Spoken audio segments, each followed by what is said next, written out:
Hello students, in this video we are going to learn things to remember when solve subsidiary book sums.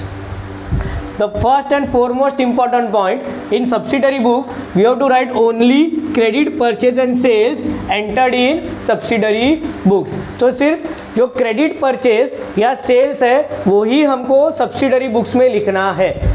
Second point, cash purchase या sales आपके question में होगा तो वो आपको नीचे आंसर के बाद नोट्स के फॉर्म में आपको नोट डाउन करना है.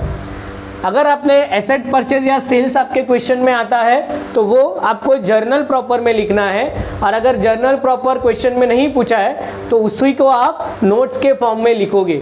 सिंपल नोट्स लिखना है, the asset purchase should be recorded in journal proper, और अगर कैश परचेज या सेल्स है तो कैश परचेज और sales to be recorded in cash book. इतना ही नोट में आपको लिखना है डेट मेंशन करके. और the fourth important point, subsidiary book का जो फॉर्मेट है that you should remember properly. मैंने यहाँ पे आपका फॉर्मेट दिया हुआ है. परचेज बुक का जो फॉर्मेट होगा वो date, name of supplier, inward invoice number, ledger folio and amount.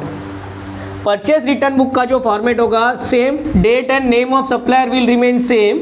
यहाँ पे आपको क्या मेंशन करना है, debit note number, then ledger folio and amount. So when we draw the purchase return book का फॉर्मेट तो हेडिंग में आपको इनवर्ड इनवॉइस की जगह पे क्या मेंशन करना है, debit note number. So purchase book and purchase return book.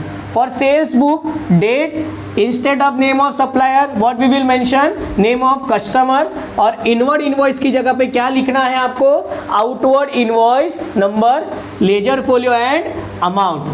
And for sales return book, again date and name of customer will remain same.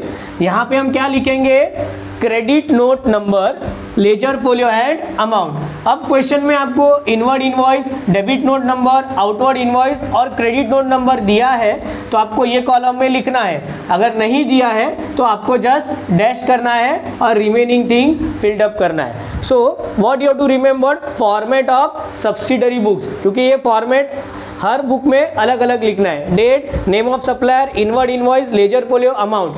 Purchase return book में inward invoice की जगह पे क्या यूज़ करना है, debit note. Sales book में name of supplier की जगह पे नेम ऑफ कस्टमर, और इनवर्ड इनवॉइस की जगह पे outward invoice. And the last one, sales return में again date and name of customer will remain same. What you have to mention, credit note number, ledger folio and amount.